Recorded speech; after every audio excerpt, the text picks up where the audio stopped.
Hello students, मैं ये compactness का 4th वीडियो लेक्चर लेके आया हूँ। इसके पहले आप लोगों ने 3 वीडियो लेक्चर मेरा देखा होगा और समझ में आया होगा। और ये चौथा वीडियो लेक्चर देखने के पहले एक बार तीनों वीडियो लेक्चर का रिवीजन कर लीजिए, तब और अच्छे से क्लियर होगा। तो चलिए देखते हैं इस वीडियो लेक्चर में क्या है। Epsilon net. एप्सिलॉन नेट क्या होता है? एक्स डी एक मैट्रिक स्पेस है and let epsilon greater than 0 be given. X D एक मैट्रिक स्पेस है और एप्सिलॉन एक पॉजिटिव रियल नंबर है, आर्बिट्रेरी पॉजिटिव रियल नंबर है। तो एक फाइनाइट सबसेट ए, इसी को एप्सिलॉन नेट बोलते हैं। एक्स का एक फाइनाइट सबसेट ए है, इसी को हम एप्सिलॉन नेट बोलते हैं। कब बोलते हैं? If for every x belongs to x there exist a point small a belongs to a such that d a x less than epsilon. इसका मतलब ये हुआ कि एक्स डी मान लीजिए एक मैट्रिक स्पेस है, तो इसी एक्स का एक कोई फाइनाइट सबसेट ए है, उसको हम एप्सिलॉन नेट बोलेंगे। कब? अगर एक्स का कोई भी पॉइंट लें, for every x belongs, x का कोई भी पॉइंट लें तो उस पॉइंट से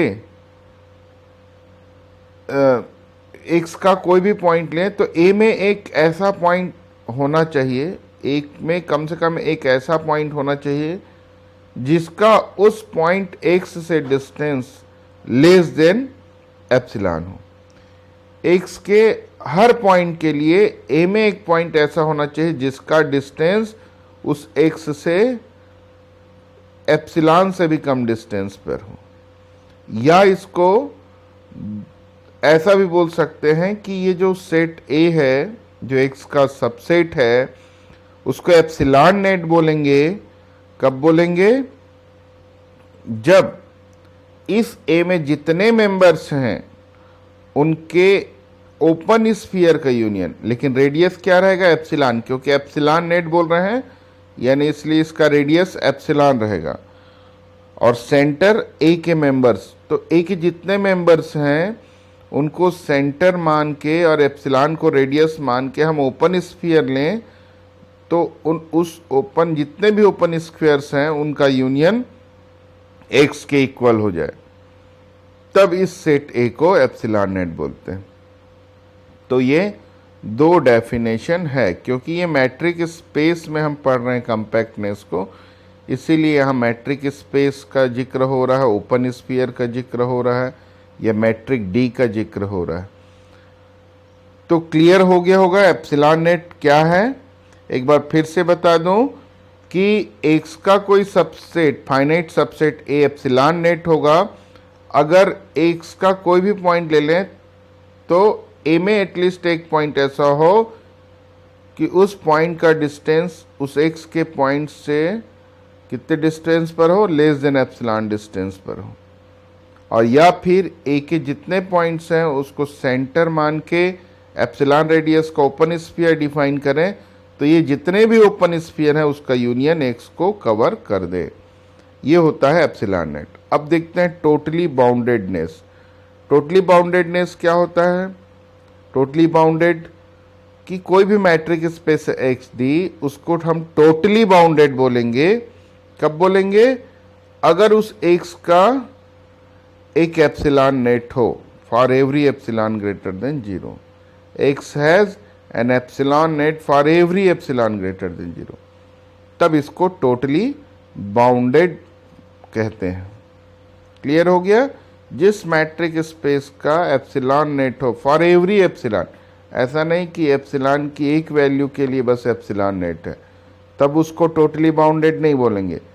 एप्सिलॉन के सारे वैल्यू के लिए एप्सिलॉन नेट हो, तब हम एक्स को टोटली बाउंडेड कहते हैं।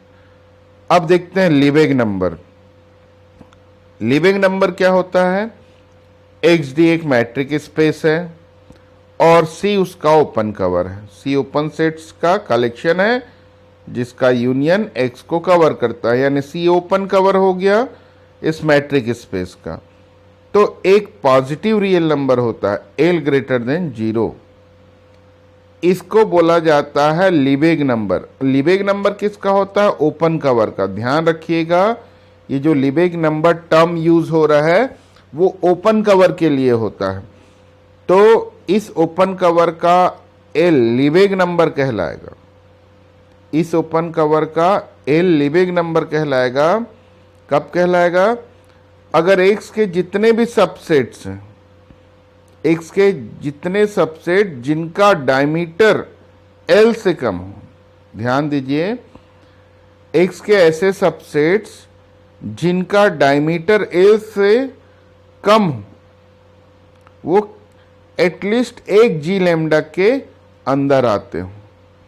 ये ओपन सेट्स का कलेक्शन है, बहुत सारे ओपन सेट्स हैं, तो कम से कम वो जो जिसका डायमीटर एल से कम है वो किसी एक ओपन सेट के अंदर अवश्य आना चाहिए। Content in at least 1 G lambda, तब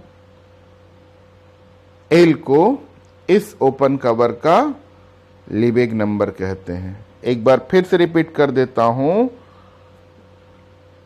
सी ओपन कवर है, लीबेग नंबर ओपन कवर का होता है। एक्स डी के कई ओपन कवर होंगे, उनमें से एक ओपन कवर ये है और दूसरे ओपन कवर का दूसरा लीबेग नंबर हो सकता है। तो इस ओपन कवर का लीबेग नंबर एल होगा। कब होगा? अगर एक्स के सबसेट्स जिनका डायमीटर एल से छोटा है वो एटलीस्ट एक ओपन सेट के अंदर आता, तब एल को सी का लीबेग नंबर कहते हैं। तो ये 3 डेफिनेशन थे। मैं समझता हूं आप लोगों को क्लियर हो गया होगा। देखिए, उसी को मैथमेटिकल फॉर्म में एक्सप्रेस किए हैं। एक्स का एक सबसेट लीबेग नंबर, एक्स का एक सबसेट है ए जिसका डायमीटर क्या है? एल से छोटा है। तो सी में एटलीस्ट एक ओपन सेट ऐसा होना चाहिए जो इस ए को कॉन्टेन करता हो, तब एल को लीबेग नंबर कहते हैं सी का। तो क्लियर हो गया। अब आगे देखते हैं theorem. Every sequentially compact metric space, every sequentially compact metric space is totally bounded. Totally bounded का डेफिनेशन हमने अभी देखा कि जिस मैट्रिक स्पेस का एप्सिलॉन नेट होता है for every epsilon greater than 0, वो मैट्रिक स्पेस टोटली बाउंडेड होता है। तो हम प्रूफ करते हैं, let x d be sequentially compact metric space, then we have to show that x is totally bounded. हमको टोटली बाउंडेड प्रूफ करना है, तो हम क्या ले लेते हैं? Suppose x is not totally bounded, x totally bounded नहीं है, देन क्या होगा? अगर ये एक्स टोटली बाउंडेड होता तो जितने भी एप्सिलॉन है, हर एप्सिलॉन के करस्पॉन्डिंग एक एप्सिलॉन नेट अवश्य होता, लेकिन ये टोटली बाउंडेड नहीं है मान रहे हैं। इसका मतलब एटलीस्ट एक ऐसा एप्सिलॉन होगा जिसके करस्पॉन्डिंग कोई एप्सिलॉन नेट नहीं होगा। तो there exist epsilon greater than 0 such that x has no epsilon net. इस एप्सिलॉन के करस्पॉन्डिंग एप्सिलॉन नेट नहीं होगा। बाकी एप्सिलॉन के लिए हो सकता है, लेकिन इस एप्सिलॉन के लिए नहीं है। तो टोटली बाउंडेड तभी बोला जाता है जब सारे एप्सिलॉन के लिए एप्सिलॉन नेट हो। एक भी एप्सिलॉन ऐसा मिल जाए जिसके लिए एप्सिलॉन नेट नहीं है, तो ये टोटली बाउंडेड नहीं होता। तो हमने टोटली बाउंडेड नहीं है माना है, इसलिए कि एप्सिलॉन ऐसा है जिसके करस्पॉन्डिंग एप्सिलॉन नेट एग्जिस्ट नहीं करता। अब एप्सिलॉन नेट नहीं है, इसका मतलब क्या होगा कि अगर x1 x का कोई एक पॉइंट है तो एक दूसरा पॉइंट x में ही ऐसा होगा, एग्जिस्ट करेगा कि x1 से इसका distance greater than or equal epsilon है, क्योंकि एप्सिलॉन नेट नहीं है। अगर एप्सिलॉन नेट होता तो कोई दूसरा पॉइंट लेते तो वो x1 से कितने डिस्टेंस पर होता, लेस देन एप्सिलॉन, लेकिन एप्सिलॉन नेट नहीं है। इसका मतलब x1 का हम कोई भी एक पॉइंट लेते हैं, x का x1, तो दूसरा पॉइंट x2 अवश्य होगा जिसका हम x1 से डिस्टेंस निकालें तो greater than or equal epsilon होगा।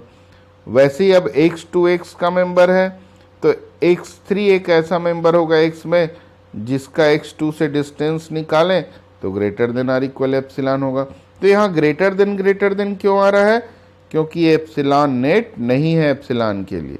एप्सिलॉन नेट होता तो ये लेस देन एप्सिलॉन आता, इसलिए ग्रेटर देन। तो इस प्रकार हम देखते हैं कि ऐसे x1 x2 x3 का एक सीक्वेंस मिल जाता है। ये सीक्वेंस किस में है, मैट्रिक स्पेस XD में, जो क्या दिया है, सीक्वेंशियली कॉम्पैक्ट दिया हुआ है। तो इस सीक्वेंस का कन्वर्जेंट सब सीक्वेंस तो निकलेगा ही नहीं, क्योंकि इनके कोई भी दो पॉइंट ले रहे हैं उनके बीच का distance greater than or equal epsilon हो रहा है, तो उसी ये आ रहा है। इसका मतलब it follows that the sequence xn cannot contain any convergent subsequence। तो इस सीक्वेंस का कोई कॉन्वर्जेंट सब सीक्वेंस नहीं है।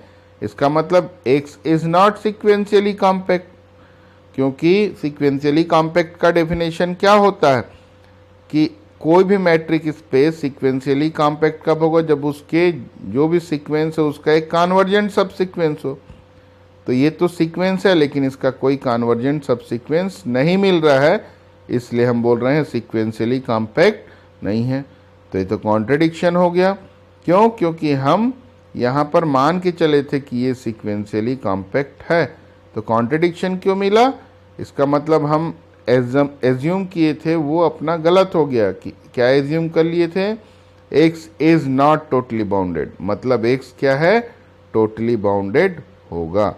तो इस थ्योरम का ये प्रूफ कंप्लीट हो गया, क्लियर हो गया होगा।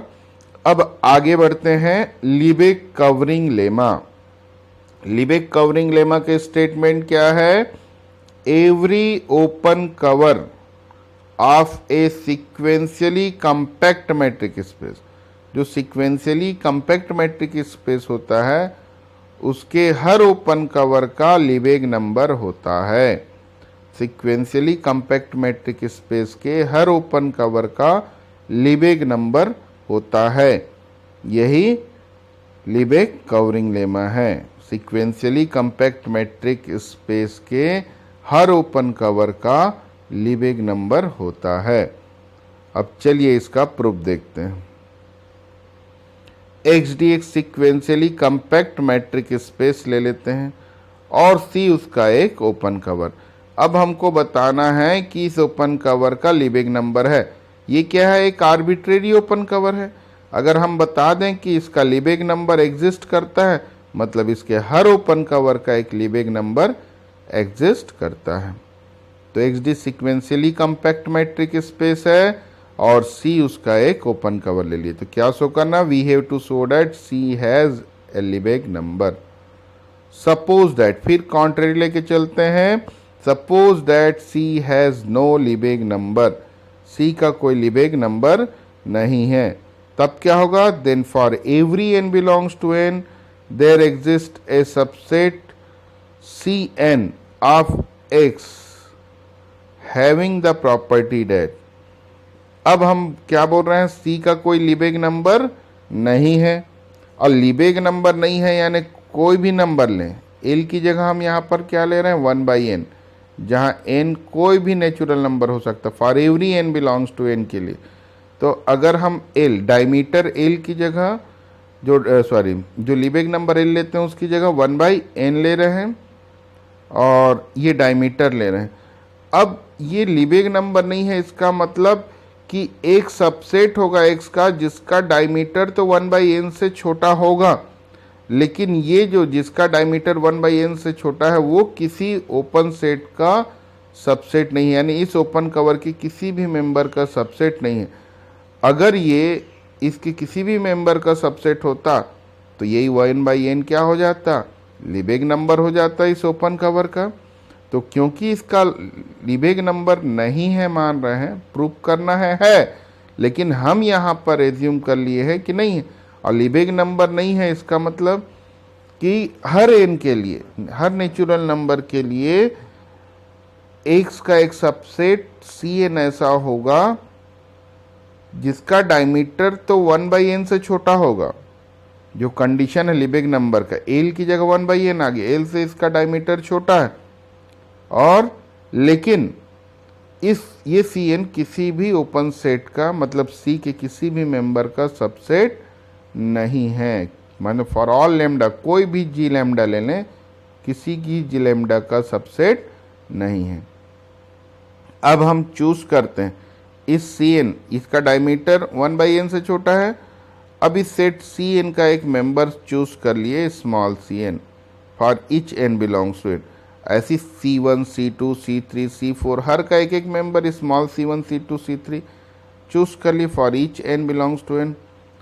अब हम सीक्वेंस जो इनके एक एक पॉइंट्स का जो सीक्वेंस है वो है Cn। C1 का एक मेंबर स्मॉल C1, C2 का एक मेंबर स्मॉल C2, इस प्रकार C1, C2, C3, C4 का एक सीक्वेंस मिल गया। अब ये सीक्वेंशियली कॉम्पैक्ट है, इसलिए इस सीक्वेंस का कॉन्वर्जेंट सब सीक्वेंस होगा। ये कॉन्वर्जेंट सब सीक्वेंस क्या मान लिए, CK1, CK2 which converges to a point C belongs to. अब कॉन्वर्जेंट सब सीक्वेंस है तो किसी एक पॉइंट C पर कन्वर्ज करेगा, तो C बिलोंग्स टू X पर कन्वर्ज करेगा।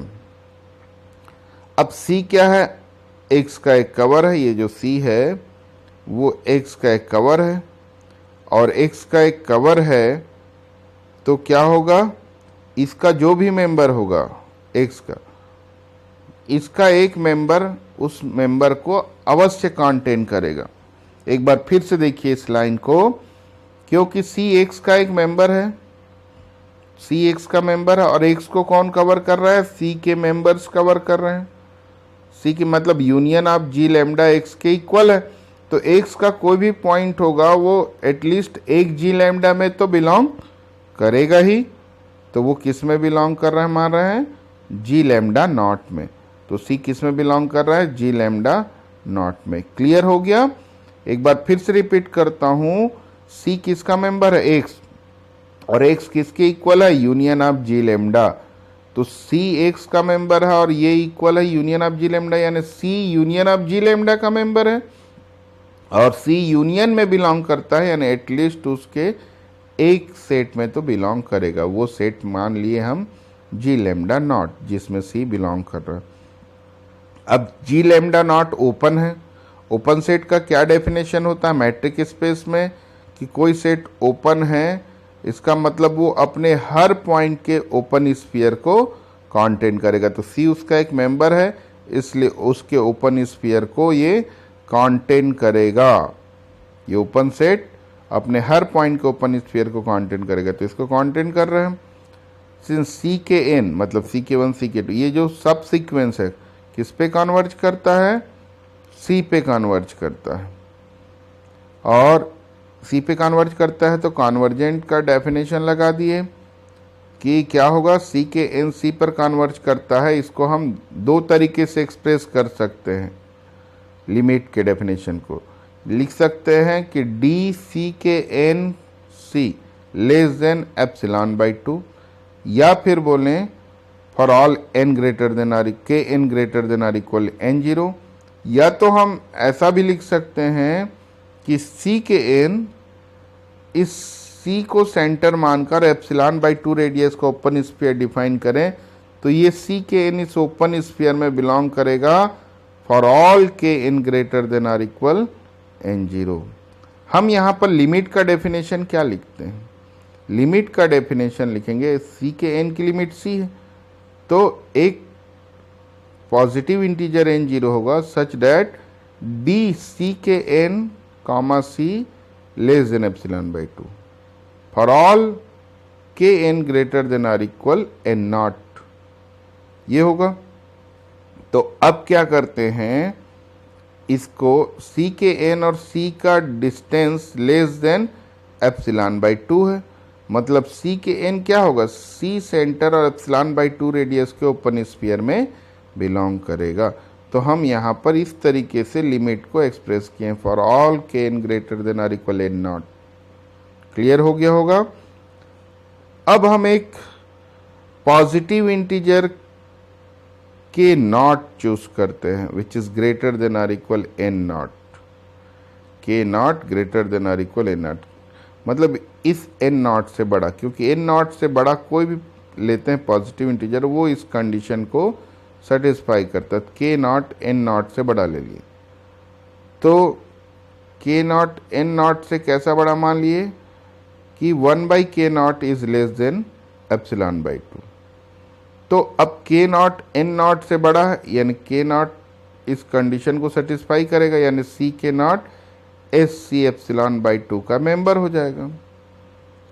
और सी के जीरो मतलब सी के नॉट किसका मेंबर है, यहाँ से देखिए ये हर ये small C N capital C N का मेंबर है, तो सी के नॉट का मेंबर होगा। तो यहाँ पर क्या हो गया, सी के नॉट का मेंबर हो गया, यानी C K not small C K not दोनों में बिलोंग कर रहे हैं, यानी इंटरसेक्शन में बिलोंग करेगा। तो कॉमन मेंबर मिल गया दोनों का। तो अब हम ये देखते हैं सी के नॉट का डायमीटर 1 बाई के नॉट से छोटा है।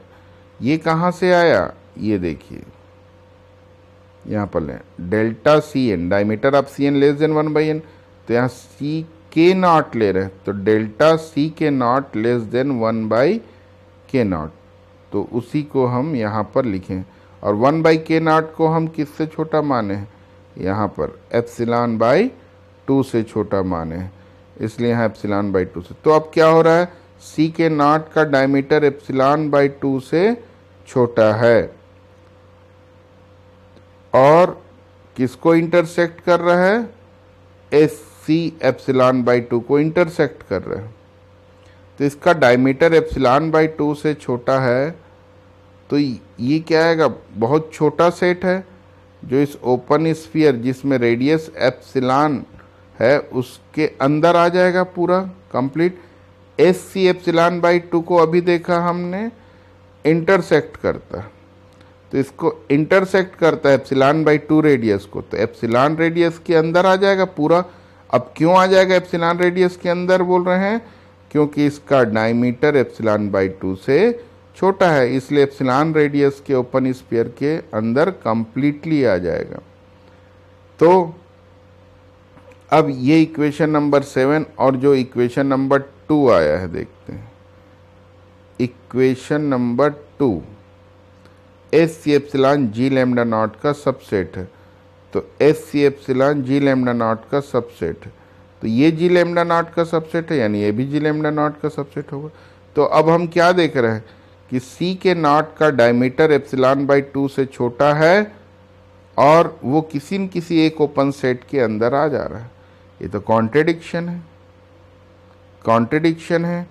अब कॉन्ट्रेडिक्शन क्यों बोल रहे हैं, क्योंकि हम यहाँ पर जो एज्यूम किए थे जिसका भी डायमीटर 1 बाई एन से छोटा, चाहे कोई भी एन ले लें, छोटा है 1 बाई एन से, वहाँ पर के नॉट लिए तो 1 बाई के नॉट से छोटा है डायमीटर, और वो किसी भी जी लेमडा का सबसेट नहीं है। लेकिन यहाँ पर क्या मिल गया, एक जी लेमडा का सबसेट मिल गया जी लेमडा नॉट का, तो वो उसका कॉन्ट्रडिक्शन आया जो एज्यूम किए थे। तो कॉन्ट्रडिक्शन क्यों आया, क्योंकि हमारा एजम्पशन ही रॉन्ग हो गया। एजम्पशन क्या बोले थे कि एजम्पशन ये बोले थे कि एक ओपन कवर ऐसा है जिसका लिबेग नंबर नहीं है। इससे क्या क्लियर होता है, ये अपना एजम्पशन था रॉन्ग हो गया। क्यों हुआ, इसका मतलब कि जितने भी ओपन कवर होंगे एक्स के उन सब का लिबेग नंबर होगा। तो ये हो गया इस थ्योरम का प्रूफ, लिबेग कवरिंग लेमा का बहुत इंपॉर्टेंट थ्योरम है। अब चलिए आगे देखते हैं थ्योरम क्या है। A metric space x is sequentially compact a metric space X is sequentially compact if it has BWP, मतलब बोल्जानो वाइस्ट्रास प्रॉपर्टी है तो सीक्वेंशियली कंपैक्ट होगा, और सीक्वेंशियली कंपैक्ट है तो बोल्जानो वाइस्ट्रास प्रॉपर्टी रखेगा। तो पहले हम क्या मान लेते हैं, एक सीक्वेंशियली कंपैक्ट है, तो हमको क्या प्रूफ करना है, बोल्जानो वाइस्ट्रास प्रॉपर्टी ये रखता है, मतलब हर इसके इनफाइनाइट सबसेट का एक लिमिट पॉइंट होगा। तो पहले हम एक इनफाइनाइट सबसेट मान लेते हैं x का। अब इनफाइनाइट सबसेट है तो इसमें क्या होगा, एक सीक्वेंस एग्जिस्ट करेगा, तो हम मान लिए let x n be any sequence of distinct points of A, तो ये हो गया एक सीक्वेंस।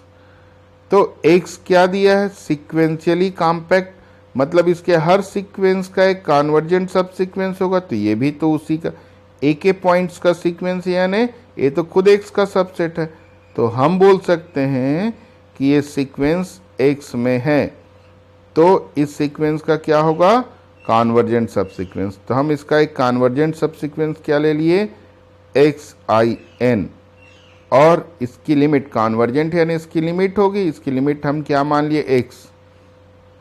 तो इस सब सीक्वेंस की जो लिमिट होगी वही इस सेट का, जिससे ये सीक्वेंस बना था, जिसके पॉइंट्स, इस सेट का क्या होता है, लिमिट पॉइंट होता है। तो इसका मतलब इसका लिमिट पॉइंट आ गया, तो हम एक इनफाइनाइट सबसेट लिए x का, उसका लिमिट पॉइंट एग्जिस्ट कर रहा है, मतलब जितने भी x के सीक्वेंस है, सॉरी जितने भी x के सबसेट है इनफाइनाइट सबसेट, उन सब का लिमिट पॉइंट एग्जिस्ट करता है।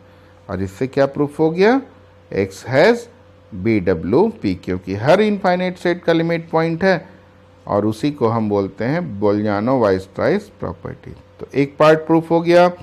कन्वर्स पार्ट देखते हैं। Conversely suppose x has BWP, x Bolzano Weierstrass property रखता है, मतलब इसके जितने भी इनफाइनाइट सबसेट होंगे उन सब का लिमिट पॉइंट होगा। तो क्या प्रूफ करना है, ये सीक्वेंशियली कॉम्पैक्ट है। सीक्वेंशियली कॉम्पैक्ट के लिए हमको क्या करना होगा, एक सीक्वेंस लेना होगा x में, और ये बताना होगा इसका कॉन्वर्जेंट सब सीक्वेंस एग्जिस्ट करता है। अब कैसे शो करेंगे, देखिए XN एक सीक्वेंस है, तो अब यहाँ पर दो केस हो सकता है कि इसका रेंज सेट फाइनाइट भी हो सकता है, इनफाइनाइट भी हो सकता है। तो हम पहले इसका रेंज सेट फाइनाइट मान, रेंज सेट फाइनाइट है, मतलब कि सीक्वेंस में तो इनफाइनाइट नंबर ऑफ टर्म्स होते हैं, और फाइनाइट रेंज सेट यानी सारे टर्म्स डिस्टिंक्ट नहीं हो सकते, कुछ टर्म्स डिस्टिंक्ट होंगे, बाकी टर्म्स आपस में इक्वल होगा, तभी इसका रेंज सेट फाइनाइट हो सकता है। तो रेंज सेट फाइनाइट है, ये मान लिए रेंज सेट, तो इसमें एटलीस्ट एक मेंबर कई बार रिपीट होगा। तो then one of the point से XN0 is such that xi equal to xm infinitely many i belongs to it, यानी एक पॉइंट जो XN0 ले रहे हैं वो कई बार रिपीट होगा सीक्वेंस में, तो जो कई बार रिपीट होता है वही उसकी लिमिट होती है। तो इसका मतलब XM0 सॉरी, तो वो जो पॉइंट जो कई बार रिपीट हुआ है उन्हीं पॉइंट्स का एक सब सीक्वेंस ले लें। तो XM0 रिपीट हुआ तो XM0 का एक सब सीक्वेंस हो गया। इसी सीक्वेंस के का ये पॉइंट है, इसी सीक्वेंस का एक पॉइंट है, कैसा पॉइंट है, जो कई बार रिपीट हो रहा है, तो इसी पॉइंट का एक सब सीक्वेंस ले लिए, यानी एक कांस्टेंट सब सीक्वेंस है। तो ऑब्वियसली इस सीक्वेंस के सारे टर्म्स एक जैसे हैं, तो इसकी लिमिट भी क्या होगी, XM0 हो जाएगी। तो प्रूफ हो गया कि XN एक सीक्वेंस हुआ, उसका एक कॉन्वर्जेंट सब सीक्वेंस मिल गया। लेकिन कब, जब हम इसका रेंज सेट फाइनाइट मान रहे हैं, इस केस में ये थ्योरम प्रूफ हो गया। अब अगर इसका रेंज सेट इनफाइनाइट होगा तब क्या होगा, क्योंकि X BWP प्रॉपर्टी होल्ड करता है, इसलिए इस इनफाइनाइट सेट का एक लिमिट पॉइंट होगा।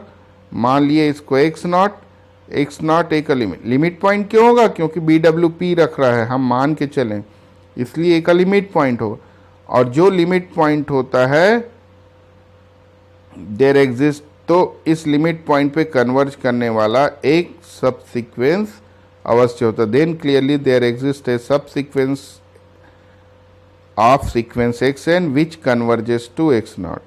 क्योंकि लिमिट पॉइंट है इसलिए जो सीक्वेंस होगा उसका एक कन्वर्जेंट सब सीक्वेंस होगा ही जो इस एक्स नॉट पे कन्वर्ज करेगा।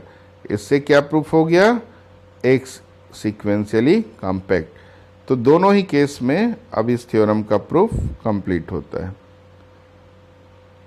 तो इस वीडियो लेक्चर में इतने ही थ्योरम्स थे और नेक्स्ट वीडियो लेक्चर जल्दी ही मैं लेके आऊँगा।